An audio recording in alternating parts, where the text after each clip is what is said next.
내 인생은 내 친부모님에 의해 시설에 배치된 후 사랑하는 양부모님에 의해 양육된 것으로 특징 지어집니다.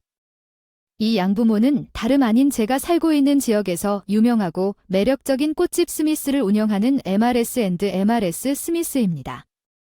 또한 팀의 일원으로 이 가게에는 장미 한 송이를 사기 위해 매달 7일마다 방문하는 커플이 있습니다. 그들은 스미스 콜과 오랜 친구였으며 그들의 방문은 항상 캐주얼한 대화로 가득 찬 따뜻하고 친근한 분위기를 조성합니다. 시설에서 자란 저는 관계에 대해 다소 냉소적이 되었고 다른 사람들과 너무 얽매이는 것을 피하는 경향이 있었습니다.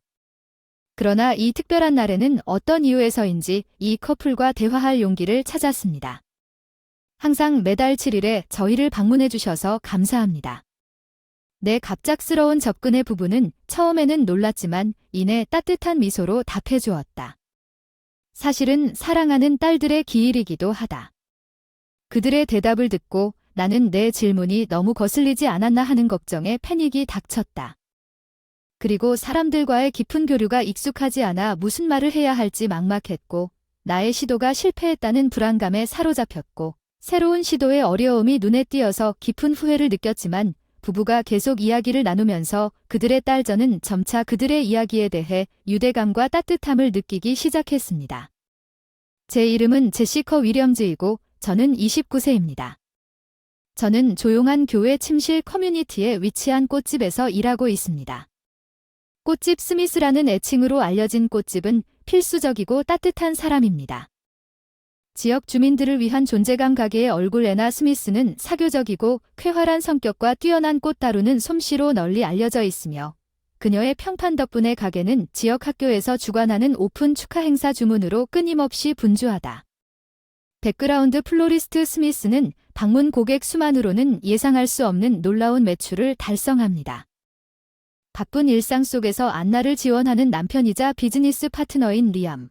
안나가 밖에서 활발하게 활동하는 동안 리암은 마쿠에서 탄탄한 지원을 제공하며 두 사람의 관계는 깊은 신뢰와 이해를 바탕으로 구축된 리엄의 조용한 태도는 애너의 활력 넘치는 성격과 대조됩니다. 겉보기에 상반되는 성격은 실제로 그들의 관계를 더 강하게 만들고 그들의 멋진 상호작용은 나에게 매우 매력적입니다. 나는 아직 초등학교에 다닐 때 따뜻하고 사랑이 넘치는 이 커플과 함께 살기 시작했습니다. 당시 시설에 거주할 때 나는 나 자신을 보호하기 위해 다른 사람을 신뢰하는 것에 대해 조심스러웠지만 스미스와 함께 생활하면서 세상의 폭과 그들이 가져온 사랑의 깊이에 대해 배웠습니다. 좁은 삶의 관점에 갇혀있던 내 마음의 사랑과 희망의 빛이 내 삶에 존재한다는 것은 이 세상에 실제로 따뜻함과 친절로 가득 찬 사람들이 있다는 것을 보여주었습니다. 그들은 말뿐 아니라 태도 표현을 통해 이를 보여주었습니다.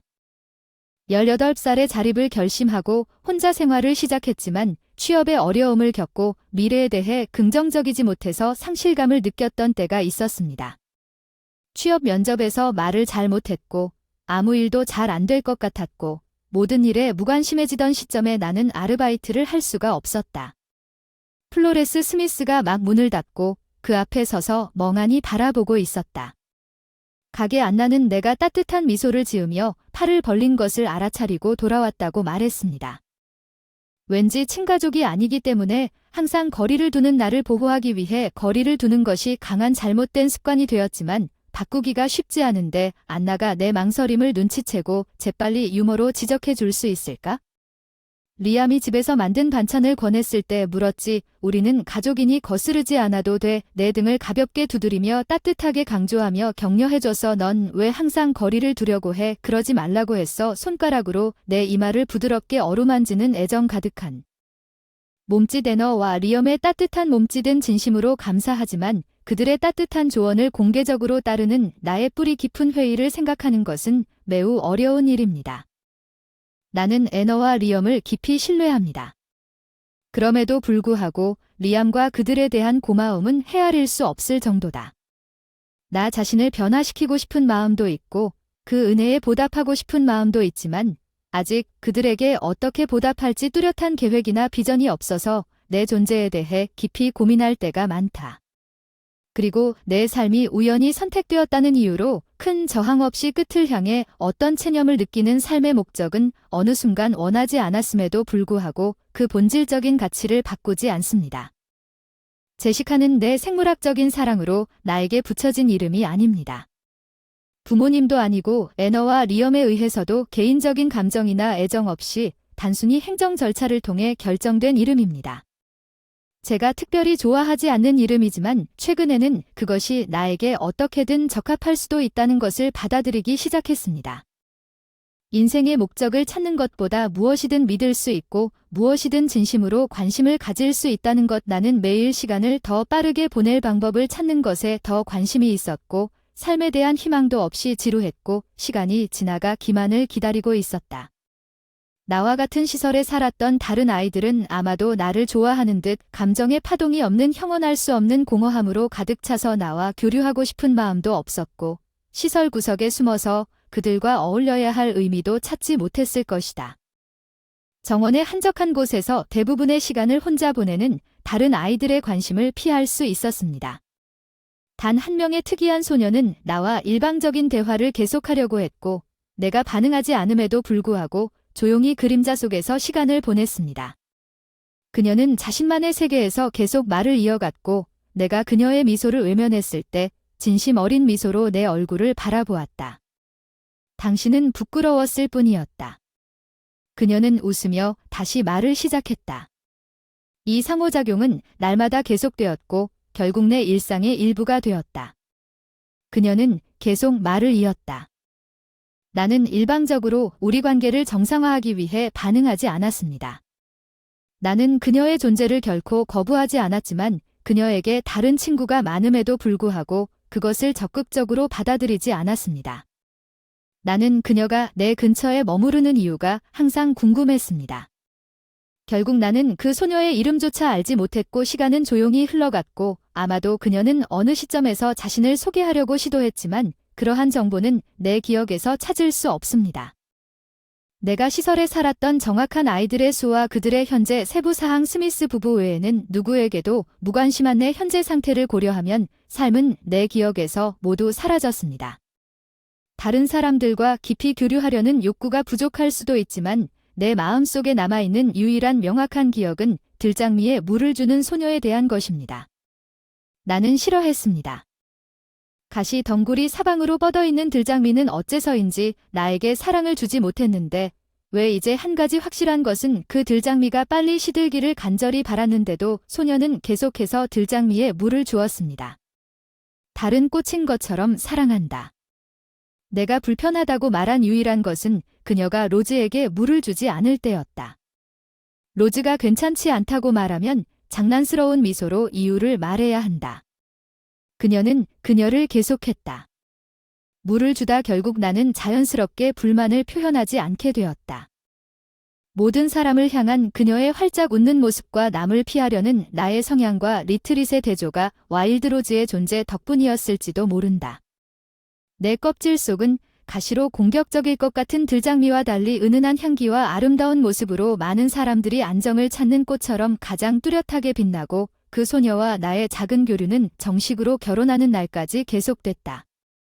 시설을 떠날 때 스미스에게 맡겨졌습니다. 그녀가 나에게 무슨 말을 했는지 어렴풋이 기억하지만 그녀의 미소 외에는 시간이 지나도 세부적인 내용은 기억나지 않습니다. 나는 여전히 다른 사람들과 적극적으로 소통하지 않습니다. 사람들과 상호작용하는 방법을 이해하고 스미스와 일정 수준의 상호작용을 구축했지만 종종 내 세계로 후퇴하게 됩니다. 나는 다른 사람들과 연결하는 데 있어서 여전히 어둠 속에서 더듬거리고 있습니다. 매일 같은 패턴을 반복하는 꽃집의 일상, 안나가 가져오는 작은 변화들이 단조로운 일상에 조금씩 색을 더한다. 나는 스스로 새로운 것에 뛰어들려고 한 적이 없다. 지금까지 이런 식으로 살았고 앞으로도 이대로 유지하는 데 만족했습니다. 이제 생활 방식을 바꾸는 것은 생각할 수 없는 것 같고 아무것도 기대하지 않음으로써 아무것도 기대하지 않는 것에서 위안을 얻습니다. 나는 실망하지 않을 것이라고 스스로 확신했습니다. 나 자신을 보호하기 위해 방어력을 더욱 강화하고 있을 때 안나가 나에게 새로운 도전을 제안했다. 제시카는 부케나 꽃꽂이를 직접 만들어 보고 싶지 않나? 현재 내가 하는 일은 꽃을 신선하게 유지하기 위해 꽃다발을 포장하고 주문한 선물을 처리하는 일이다. 하지만 저는 이제 부케 만들기, 꽃꽂이 등 새로운 분야에 도전할 것으로 예상됩니다.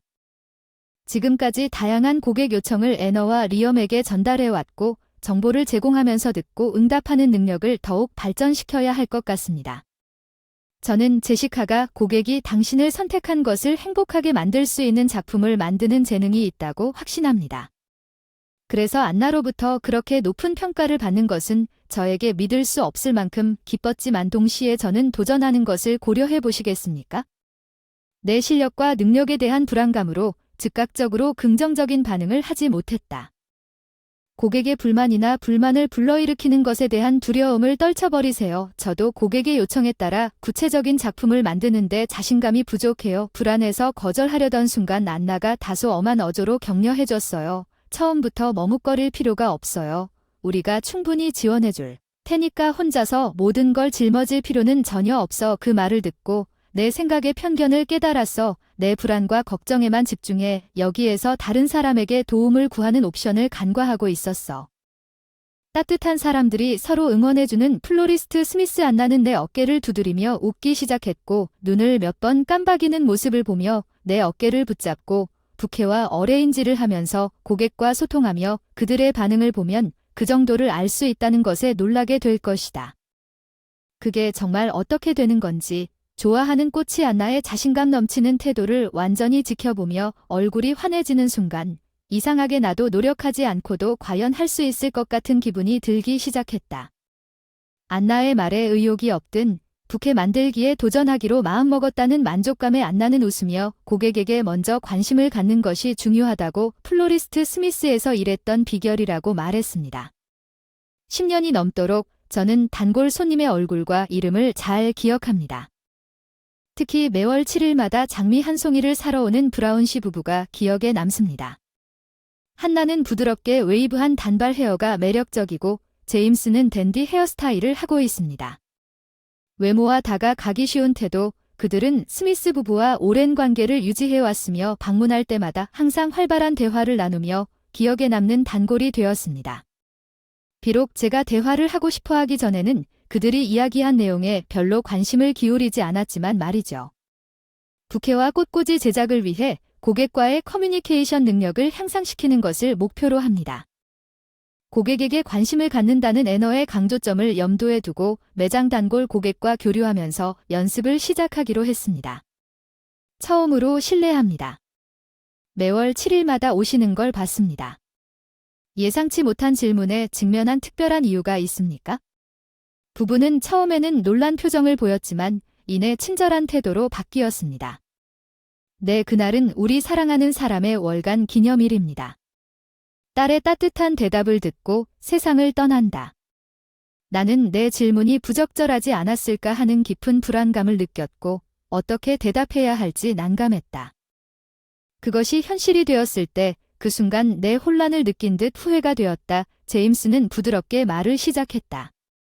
사실 우리는 양부모 네트워크를 통해 이 신화를 만났고 그와 같은 시기에 아이들을 입양하고 있었기 때문에 우리의 연결은 커졌다. 그의 차분한 말투, 그의 사려 깊음에도 불구하고 나를 편안하게 하려는 그의 방식 때문에 나는 여전히 심장이 뛰고 긴장으로 손바닥에 땀이 흘렀습니다. 그는 계속해서 딸이 약 10년 전에 병으로 세상을 떠났고 그녀는 매우 활력이 넘쳤다고 말했습니다. 그리고 가족이 함께한 시간은 짧았지만 그녀를 만난 기억과 함께 보낸 소중한 날들은 그들에게 귀중한 보물이 된 내 또래의 매력적인 소녀. 이 대화에서 한나는 감동적인 이야기에 감동하여 눈물을 참으며 고개를 끄덕였습니다. 문득 환영받은 딸의 행복한 미소가 보이는 것 같았습니다. 조용히 그 감동적인 이야기를 들으면서 내 마음 깊은 곳에 감춰져 있던 무언가가 서서히 꺼내지는 것 같았습니다. 그녀의 병이 발견되었습니다. 그녀는 부모님의 삶을 긍정적으로 밝게 해줄 뿐만 아니라 병원의 다른 환자들과 빨리 친구가 되었습니다. 사교적인 성격으로 모든 사람을 편하게 했습니다. 그녀는 병동의 같은 층에 있는 다른 병실을 방문하여 많은 사람들과 친근한 대화를 나누곤 했습니다. 사람들은 내가 그녀의 방에 갔을 때 그녀가 없었기 때문에 그녀의 침대가 비어 있던 때가 있었습니다. 그런 일이 꽤 자주 일어났습니다. 그들이 말하는 것을 들으면서 내가 이 소녀를 전에 알았을지도 모른다는 의심과 함께 내 안에서 자극되는 강한 호기심이 회상됩니다. 지독한 호기심과 묻고 싶은 욕구가 알 수 없다는 두려움에 시달렸지만 딸이 장미를 특별히 좋아하는 걸까? 나는 나 자신도 놀라는 질문을 무뚝뚝하게 하고 반사적으로 입을 막았지만 너무 늦었다. 그래, 그녀는 모든 꽃에 깊은 애정을 갖고 있지만 그녀에게는 장미에는 뭔가 특별한 것이 있었다. 그녀에게는 왜인지 항상 장미에 물을 주는 것을 피하는 친구가 있었다. 그녀는 왜 친구가 그녀에게 말하지 않았는지 알고 싶어서 계속 물을 주는지 알고 싶어 했지만 내 기억 속에 소녀의 웃는 얼굴이 떠올랐다. 결국 그 말을 들은 그녀는 결국 이유를 찾지 못했는데 그 말을 듣자 내 안에 벅차오르는 감정이 어느새 가게에서 나오고 있었다. 갈색 부부가 반긴 아이는 의심할 여지 없이 한때 손을 내밀고자 했던 독특한 소녀였다. 나 혼자서는 항상 밝은 미소로 환하게 웃고 병을 비웃어주는 듯한 에너지가 넘치는 나에게 그녀는 더 이상 이 세상에 존재하지 않는다는 현실이 그녀의 얼굴을 생생하게 기억할 수 없음에도 불구하고 나에게 깊은 충격을 주었다. 기억 속에 깊이 각인되어 그녀가 없다는 사실에 강한 모순과 죄책감을 느끼지 않을 수 없었고 타인과의 연결을 기피하는 나는 아직 살아있다. 사랑받고 이 세상을 떠나고 남을 거부하는 나는 계속 살아가고 있지만 모두들 그녀처럼 생명력이 넘치는 존재가 이 세상에 남아있기를 바랄 것이다. 뚜렷한 목적 내 생각에 쫓기다 부정적인 생각이 내 마음을 혼란에 빠뜨렸다. 원하는 것을 찾을 수 없었다. 절망감에 사로잡혔다. 더 이상 아무것도 생각하고 싶지 않았다. 그녀의 존재를 떠올리는 것조차 나 자신을 비교하고 싶지 않았다. 그녀에게는 지나간 시간이 불확실하지만 황혼을 알리는 교회 종소리가 나를 현실로 되돌려 주었다. 나는 급하게 일을 포기한 것을 생각하고 발걸음이 무거워서 어쩔 수 없이 가게를 향해 발을 옮겼다. 몇 번이나 멈출 뻔했다. 돌아오는 길에 온 힘을 다해 걸어갔다. 가게 간판을 본 순간 안나는 처음 나를 반겼을 때와 마찬가지로 내 등을 가볍게 두드리며 따뜻한 미소로 인사했다. 돌아온 걸 환영해 나는 자연스럽게 안나의 온기에 기댔고 그녀에게 더 가까이 다가갔다. 안눈물 흘리는 내 얼굴을 보고 살짝 놀라며 그녀는 울어도 괜찮다고 부드러운 웃음으로 나를 위로하고 다시 한번 꽉 안아주었다. 그 브라운이 나와 같은 시설에서 아이를 입양했다는 사실을 그녀는 상황을 어느 정도 이해하는 듯 했다. 안나의 자비로운 친절과 그 소녀가 나에게 남겨준 순진한 미소가 묘하게 겹쳐서 18살의 나는 안나의 따뜻한 존재에 자연스럽게 이끌려 다시 한번 눈물을 흘렸다. 그 소녀가 가졌던 위로의 따뜻함은 무의식의 깊은 그리움이었을 텐데 나에게는 아직 그 따뜻함이 부족하다. 앞으로 안나 같은 사람으로 성장하길 바라거나 그 소녀가 그들처럼 되는 것이 나의 감사의 표현이자 진정한 나눔의 행위일 것이다. 백나는 그날부터 나는 갑자기 가게를 떠났고 브라운 부부는 매월 7일마다 계속 방문하여 변함없이 장미를 사러 갔다고 깊이 믿습니다. 내가 충동적으로 가게를 떠난 후 다음 달에 브라운 부부가 다시 방문했을 때 나는 그 소녀에 대한 추억을 공유하기로 결정했습니다. 내가 이전 행동에 대해 사과하는 방법으로 처음으로 그들과 함께 했습니다. 내가 장미와 함께 이야기에 나오는 소녀라는 것을 알게 된 순간 그들의 얼굴은 놀라움과 기쁨이 뒤섞였습니다. 당신의 이야기는 우리 딸에 대한 또 다른 새로운 기억을 추가했습니다. 그녀는 눈물을 흘리며 감동했다고 말했습니다. 저를 향해 따뜻한 미소를 지으며 말씀해 주셔서 정말 감사드립니다. 비록 말을 해야 할지 잠시 머뭇거렸지만 그들의 반응을 보고 제가 옳은 결정을 했다는 확신을 얻었고 제 마음도 밝은 빛으로 감싸였습니다. 그 순간 한나가 살짝 장난스러운 미소를 지으며 갑자기 물었지만 왜 그렇게 물주기를 꺼렸던 로지즈 내가 막연하게 대답한 질문에 가볍게 웃으며 내 대답에 만족했던 건 그때의 내 고집이었나 봐. 브라운 부인은 다정하게 웃으며 소중한 청춘의 한 페이지를 내 귀에 대고 내 눈을 깊이 바라보며 다시 한번 진심으로 웃어주었고 그때부터 브라운 부부가 가게를 방문하여 이야기를 나눌 때마다 내 마음은 다시 한번 따뜻함으로 가득 찼습니다. 다양한 주제의 대화에는 그 소녀에 대한 추억뿐만 아니라 최근 사건에 대한 업데이트 공유와 내가 지금까지 어떻게 지냈는지에 대한 공유도 포함되었습니다. 나는 여전히 그 소녀의 이름을 모르지만 브라운즈에게 직접 쉽게 물어볼 수 있지만 나는 그렇게 하지 않기로 결정했습니다. 그녀가 나에게 남긴 추억과 안나와 다른 사람들과의 깊은 유대감이 특정 사람에게 집착하지 않고 살아가는 나의 정서적 버팀목이 되었음을 깨닫고 삶의 광채에 대한 민감도가 높아져 내 삶이 이전보다 더 밝게 빛나는 것을 느꼈습니다. 나 자신의 미래를 좀 더 긍정적으로 생각해 보세요. 다른 사람들과 미소를 주고받는 것의 아름다움은 나이가 들수록 깊이 깨닫게 되었습니다. 어린 시절에 몰랐던 가치관이 뒤를 돌아보는 그 소녀와의 추억을 통해 가르쳐졌습니다. 나는 어린 시절을 정말 특별한 아이와 함께 보냈다는 것을 깨달았다. 다른 사람에게 큰 영향을 미칠 수 있는 독특하고 특별한 존재의 아이. 이제 휴가 시간을 이용해 내가 자란 시설로 향할 예정이다. 그곳에 있는 들장미에 물을 줄 계획이다.